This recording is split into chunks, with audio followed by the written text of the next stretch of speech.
하나님 말씀은 신약성경 요한복음 2장 22절 말씀 한 절입니다. 요한복음 2장 22절 19절부터 읽겠습니다. 19절에서 22절까지. 요한복음 2장 19절에서 22절까지 제가 봉독합니다. 예수께서 대답하여 이르시되 너희가 이 성전을 헐라 내가 사흘 동안에 일으키리라. 유대인들이 이르되 이 성전은 46년 동안에 지었거늘 내가 3일 동안에 일으키겠느냐 하더라. 그러나 예수는 성전된 자기 육체를 가리켜 말씀하신 것이라. 죽은 자 가운데서 살아나신 후에야 제자들이 이 말씀하신 것을 기억하고 성경과 예수께서 하신 말씀을 믿었더라. 아멘. 예수님께서는 6월절 큰 명절에 예루살렘에 올라가셨습니다. 우리가 다 아는 것처럼 예루살렘에 올라가신 주님은 예루살렘 성전 안에 들어가셔서 거기에서 돈 바꾸는 자들을 다 내어 쫓으셨습니다. 그 성전을 향해서 예수님은 그 성전을 허물어라. 내가 사흘 동안에 일으킨다 말씀하셨습니다. 그걸 들었던 유대인들은 이 성전은 46년 동안 지어왔는데 이것을 허물고 3일 만에 네가 그것을 일으키겠느냐 그렇게 묻습니다. 예수님의 말씀은 전혀 믿을 수 없는 실현 불가능한 말씀이었습니다. 오늘 본문을 22절을 보니까 예수님의 제자들조차 그때 당시는 그 말을 믿지 못하였습니다. 주님의 십자가와 부활 후에야 믿었다 그렇게 기록되어 있습니다. 따지고 보면 우리 주님의 말씀은 믿기 쉬운 말씀이 하나도 없습니다. 정말 믿기 어려운 말씀들을 많이 하셨습니다. 바로 뒤에 요한복음 3장에 나오지만 니고데모라는 사람이 예수님에게 찾아옵니다. 그가 예수님에게 찾아와서 사람들의 눈을 피하여 당신은 하나님께로부터 오신 선생이라고 이렇게 고백을 합니다. 그럼에도 불구하고 주님은 네가 거듭나야 하나님 나라를 볼 수 있다 그렇게 가르쳐 주셨습니다. 그랬더니 니고데모는 어찌 그러한 일이 있을 수 있나이까? 어떻게 사람이 다시 태어나는 것이 있을 수 태에 들어갔다가 어떻게 태어나느냐? 말도 안 되는 소리다. 불가능한 소리다. 믿지 못할 말씀이다. 그렇게 얘기를 하였습니다. 그러자 주님께서는 내가 땅의 일을 말하여도 너희가 믿지 아니하거든 하물며 하늘의 일을 말하면 어떻게 믿겠느냐 그렇게 말씀하셨습니다. 사람이 태어난다는 것은 누구나 다 알고 있는 겪어본 땅의 일입니다. 그러나 그 일을 가지고 하늘의 일, 다시 태어나는 거듭남을 말씀하실 때 사람들은 믿지 못합니다. 그것들은 믿지 못하는 말씀으로 뒤로 제껴놓고 그렇게 믿지 못합니다. 오죽했으면 세례 요한도 이렇게 얘기했습니다. 그가 친히 보고 들은 것을 증언하되 그의 증언을 받는 자가 없도다. 믿지 못하겠다 이 말입니다. 믿을 수 없는 말들이 너무나도 많았다. 사실 복음서를 보면 예수님 당시에 예수님 말씀하신 대로 믿었던 사람이 극히 드물었던 것을 우리는 알고 있습니다. 주님의 가르침이 권세가 있고 주님의 가르침이 꿀과 같고 주님의 가르침이 정말 바리새인들과 서기관과 같지 아니하더라 고백은 해도 믿는 사람은 정말 적었습니다. 우리가 하나님의 말씀을 듣고 주님의 말씀을 오늘 들어도 정말 그렇구나라고 동의해도 아멘으로 그렇게 받아들여도 그것을 믿는 것과는 조금 별개라고 저는 생각합니다. 아브라함에게 하나님이 나타나셨습니다. 75세에 나타나서 내 씨를 통하여 하늘의 별처럼 바다의 모래처럼 수많은 민족이 되리라 하셨습니다. 그럼에도 불구하고 아브라함 사라의 몸에는 전혀 후손이 태어날 기미가 보이지 않았습니다. 기다리다 못해서 종 하갈을 통해서 이스마엘을 얻습니다. 하나님께서 아브라함이 99세가 됐을 때 나타나셔서 아브라함에게 내년에 아들이 태어난다라고 말씀하시니까 아브라함이 어떻게 했습니까? 이스마엘이나 잘 되기를 원합니다. 사라는 뭐라고 얘기했습니까? 웃었습니다. 도저히 믿지 못하겠다는 말씀이죠. 이루어지려면 벌써 이루어졌어야 되고 그것이 되려면 벌써 됐어야 하는데 그러나 지금 와서 이미 100세가 다 되고 경수가 끊어졌는데 어찌 그런 일이 있을 수 있느냐. 그렇게 웃었습니다. 어떻게 보면 하늘의 일을 말씀하시는 주님의 말씀을 믿는다는 것은 사람의 힘으로는 되지 않는 일이라 저는 그렇게 고백을 합니다. 용서를 하되 무한대로 하라고 하십니다. 사실 말씀은 그런데 실제로 그렇게 하기가 어렵습니다. 심령이 가난한 자의 복을 말씀하시지만 심령이 가난하여 복 받기를 원하는 거지 진짜 심령이 가난해지는 형편에 떨어지는 것은 원치를 않습니다. 의에 줄이고 목마른 자의 복을 말씀하시지만 의에 줄이고 목마른 그 아픔 속에는 견디지 못하는 그런 세월이 있습니다. 주님이 내 살과 피를 먹고 마셔라 말씀하셨지만 그 말씀 듣고 사람들이 다 떠나지 않았습니까? 오늘날도 주님의 살과 피가 내 진정한 영혼의 생명이요 나의 삶이라고 고백하고 그것을 먹고 마시는 자 그리 많지 않습니다. 큰 자는 섬기는 자라고 하셨고 참 주님의 말씀 하나하나를 우리가 나누어 볼 때 특히 산상수훈을 살펴볼 때 그 말씀 하나하나가 정말 얼마나 믿어지기가 어려운 말씀인지 참 믿기 어려운 말씀입니다. 하나같이 이 땅의 일로는 전혀 받아들이기 어려운 말씀입니다. 넓고 평편하고 많은 사람이 들어가는 문은 넓은 문으로 가는 것은 사망으로 가는 문이다. 너희는 좁은 문으로 들어가라. 이 좁은 문으로 들어가라 그 말씀 그대로 믿고 좁은 문으로 찾아 들어가는 사람 그리 많지 않습니다. 주님의 말씀 어떻게 보면 믿기 어려운 말씀입니다. 예수님께서 십자가 지시기 전까지 3년 동안이나 제자들을 데리고 다니면서 가르쳐 주시고 그 제자들은 그 두 눈으로 예수님이 행하신 기적의 사건을 다 봤습니다. 그럼에도 불구하고 예수님이 십자가에서 돌아가시자 제자들은 모두 다 믿음을 버려버렸습니다. 특히 누가복음 24장을 보면 엠마오로 돌아가는 두 제자는 그분이 우리를 진정 구원할 구세주로 바랬노라 그렇게 얘기를 합니다. 부활하신 주님이 그들을 찾아가서 미련하고 선지자들의 말한 모든 것을 마음에 더디 믿는 자들이요 그리스도가 인한 고난을 받고 자기 영광에 들어가야 할 것이 아니냐. 이에 모세와 모든 선지자의 글로 시작하여 모든 성경에 쓴 바 자기에 관한 것을 자세히 설명하시니라 하였습니다. 어떻게 보면 미련하고 모든 것을 마음에 더디 믿는 자, 그 엠마오로 가는 두 제자일 뿐만 아니라 우리 모두일 수 있습니다. 또한 지금도 사실은 미련하고 마음에 더디 믿는다는 것이 어떻게 보면 현실이기도 합니다. 오늘 이 말씀을 보게 되면 이 말씀 속에서도 제자들은 유대인 못지않게 주님이 그 성전을 헐어라 내가 3일 만에 일으키리라는 말을 믿지 못하였습니다.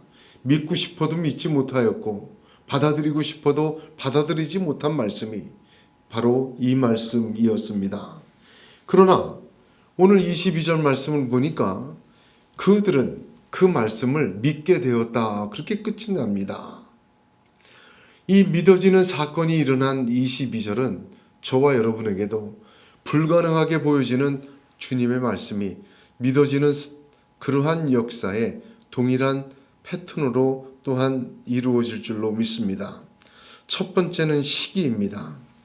22절 보니까 죽은 자 가운데서 살아나신 후에야 이렇게 기록이 되어 있습니다. 후에야라는 말, 이 말은 헬라어 단어를 보게 되면 단순히 시간이 지난 후에라는 뜻이 아닙니다. 인과관계를 뜻하는 단어로 그 결과에 따라서라는 뜻입니다. 그러므로 죽은 자 가운데서 살아나신 그 사건으로 말미암아 믿어지게 되었다. 그렇게 이야기하고 계십니다. 또한 부활을 본문의 표현을 보게 되면 굳이 죽은 자 가운데서 살아나신 후라는 설명을 하고 있습니다. 굉장히 중요한 표현입니다. 예수님은 마태복음 8장 22절에 죽은 자들로 저희 죽은 자를 장사하게 하고 너는 나를 쫓으라 하셨습니다. 멀쩡히 숨을 쉬고 있는 자들을 주님은 죽은 자라 이야기하십니다. 성경을 보게 되면 죽은 자는 호흡하지 않는 죽어 있는 자도 뜻하지만 그러나 많은 경우 살아있는 사람을 죽은 자로 표현합니다. 그건 이미 영적으로 죽어 있는 자, 살아있으나 죽은 자입니다. 오늘 본문에서 죽은 자 가운데서 살아난 후에야 그 사건으로 믿게 되었다. 그렇게 말씀하고 있습니다. 그렇습니다. 주님의 말씀은 살아나야 믿어지게 됩니다. 아브라함은 로마서 4장에 그가 100세나 되어 자기 몸에 죽은 것 같음과 사라의 태에 죽은 것 같음을 알고도 믿음이 약하여지지 아니하고 믿음이 없어 하나님의 약속을 의심치 않고 믿음에 견고하여져서 하나님께 영광을 돌리며 약속하신 그것을 또한 능히 이루시지를 확신하였으니 그러므로 이것을 저에게 의로 여기셨느니라. 굉장히 중요한 말입니다. 죽은 것 같은 그 속에서 하나님의 약속을 믿고 영광을 돌리며 살아난 것입니다. 하나님은 그것을, 그 살아난 그것을 의로 여기셨다. 그렇게 말씀하십니다. 우리의 죽은 것은 너무나도 많습니다. 사실 예수님의 말씀이 틀린 게 아니라 우리가 죽어 있어서 그 말씀을 믿지 못하는 것입니다. 우리에게 죽어 있는 것은 오직 예수로만 살아날 수가 있습니다. 나를 위해서 죽으신 분은 단 한 분 예수 그리스도이시요 나와 함께 다시 내 생명을 주신 분도 단 한 분 예수 그리스도이십니다.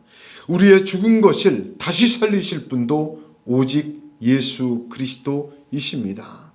그러므로 저와 여러분도 동일하게 우리의 죽은 것에서 주님과 함께 다시 살아날 때 주님의 그 말씀이 내 말씀으로 아멘을 넘어 믿음으로 이어지고 그 믿음에서 믿음에 이르는 아브라함의 축복의 사람이 되는 줄로 믿으시길 바랍니다. 주님을 죽이고 내가 살아나는 것은 죽은 것입니다. 살아나는 것은 오직 우리를 다시 살게 하신 주님과 함께 내가 죽고 주의 이름으로 새롭게 다시 사는 것을 의미합니다. 바울은 이것을 빌립보서 3장 10절 12절에 이렇게 고백합니다. 내가 그리스도와 그 부활의 권능과 그 고난에 참여함을 알려하여 그의 죽으심을 본받아 어찌하든지 죽은 자 가운데서 부활에 이르려 하노니 내가 이미 얻었다 함도 아니요 온전히 이루었다 함도 아니라 오직 내가 그리스도 예수께 잡힌 바 된 그것을 잡으려고 쫓아가노라. 그렇게 자신을 고백하였습니다. 그렇습니다.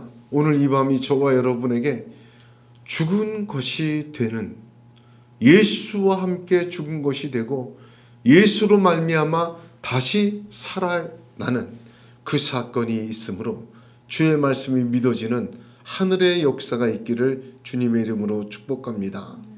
두 번째를 보니까 22절에 제자들이 이 말씀하신 것을 기억했다 기록합니다.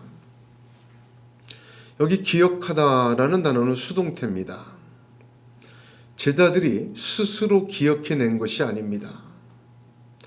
예수님이 죽으시고 부활하신 후에 하나님이 성령님이 그들에게 뿌려졌던 말씀의 씨가 생각나게 하신 거예요.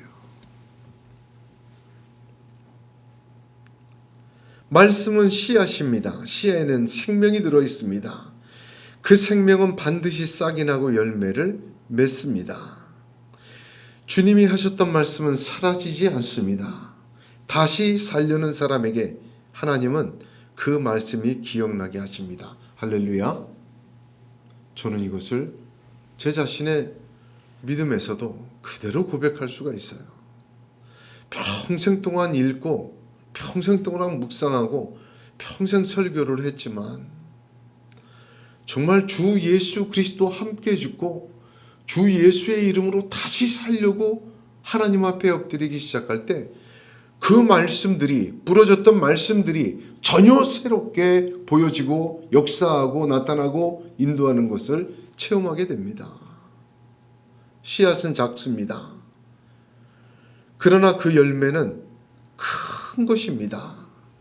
하나님은 결코 하나님의 나라와 하나님의 역사를 열매로 우리에게 주시지 않습니다. 이스라엘 백성이 출애굽해서 광야로 나올 때 하나님은 장자의 재앙 놀랍죠? 또한 바다를 가르시고 홍해를 건너게 하셨습니다. 그런데 가나안 땅 들어갈 때는 왜 하나님이 홍해를 가르는 역사, 장자를 다 쳐버리는 역사를 일으키지 않으셨는가? 신명기에는 그 하나님이 왜 가나안 땅을 주셨는지가 잘 설명이 되어 있습니다. 만약에 사람 하나도 살지 않는 무주공산 같은 데다가 집어넣으시고 여기서 너희들 새하늘과 새 땅처럼 살아라 그러면 싸움도 필요 없지 않습니까? 그러나 그렇게 아름다운 에덴과 같은 땅을 허락받은 사람들이 있어요. 창세기 4장을 보면 가인의 후손들입니다. 그 족보를 보십시오. 그들이 세웠던 성읍과 라멕과 그 놀라운 문명은요, 가장 비옥한 무주공산의 땅에다 그렇게 세웠습니다. 자기 손으로 건설하고 자기의 나라 세우기 때문에 하나님은 아무것도 전쟁도 없는 무주공산에다가 하나님 나라 세우기를 원치 않으셨어요. 또 하나, 그 가나안 땅에 들어가서 장자를 한꺼번에 다 쳐버리셨으면 다 항복하고 한 번의 전쟁이 끝났을 것인데 여리고성은 무너지는 거 보고도 연합군을 만들어서 이스라엘에게 대항을 합니다. 왜 그렇게 하셨습니까? 하나님이 일거에 다 하나님의 능력으로 멸해버리면 소돔과 고모라처럼 사람이 살 수 없고 짐승이 살 수 없고 농작물을 키울 수 없는 황폐한 곳이 될까봐 하나님께서는 그들에게 하나하나 차지하고 이기도록 그렇게 만드셨다. 신명기에서는 그렇게 하나님께서 말씀하여 주십니다. 하나님이 우리에게 말씀을 주시고 씨를 주실 때 정말 우리가 주님 예수 그리스도와 함께 죽고 그리스도와 함께 다시 살아나는 믿음의 삶으로 나아갈 때 하나님은 그 씨를 통하여 천국의 열매를 맺어가십니다. 자라게 하시고 결실하게 하십니다. 저는 이것에 100% 동의를 합니다. 이렇게 되지 않고 열매로 가진 사람들이 어떻게 망가졌는지,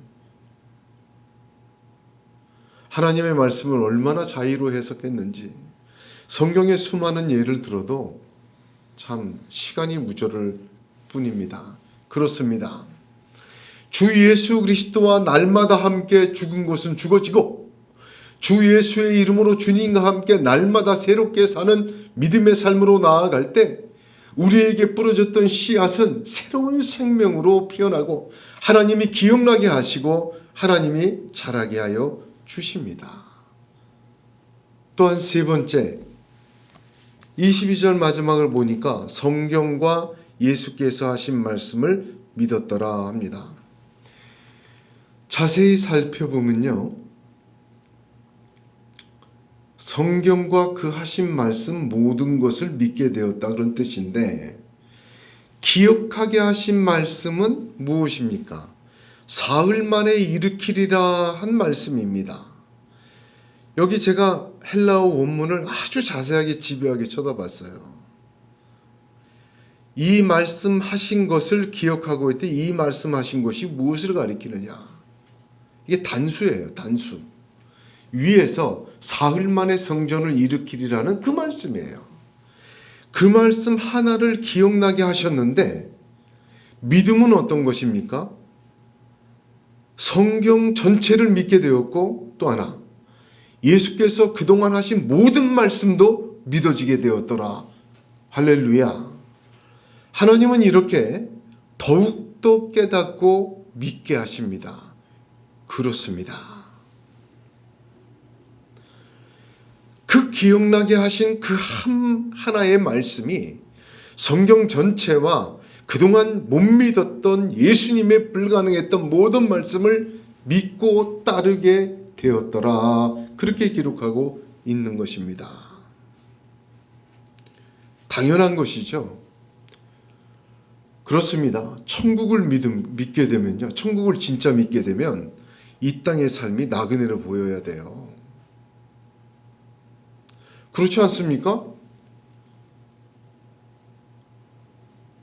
내년 1월 1일 날 짐 싸갖고 미국으로 이민 가는 사람이 여기에서 향후 10년, 향후 100년 자자손손이 어떻게 살 것인지를 생각합니까? 절대 아니죠. 천국을 진짜 믿고 보게 되면 이 땅의 삶이 나그네 삶으로 보여져요.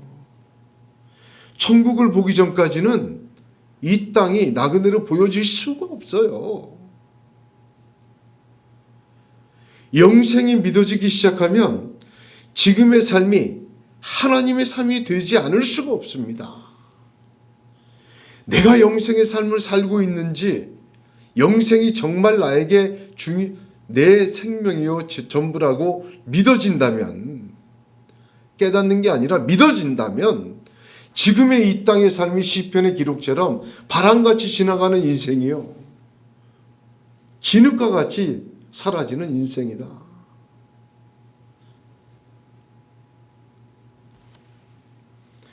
주 예수 그리스도로 말미암아 주시는 하늘의 축복을, 성경과 그가 하신 말씀을 믿어지게 되면 이 땅의 보화가 소용없어져요.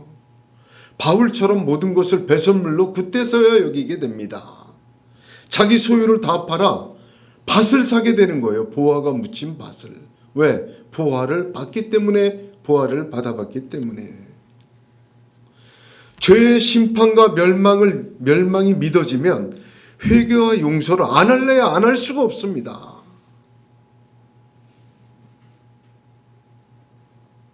어리석은 자처럼 이 땅의 하늘의 것을 팔지 않습니다. 그렇습니다. 죽은 것이 다시 살아나야 합니다. 주 예수 그리스도와 함께 죽은 것이 죽어야 돼요.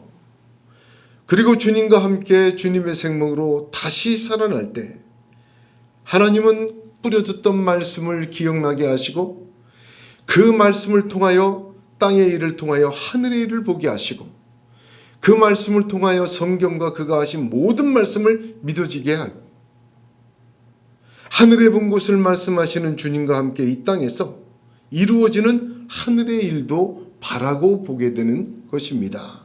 그 놀라운 믿음의 역사가 저와 여러분에게 오늘 이 밤에 있기를 주님의 이름으로 축복합니다. 기도하겠습니다.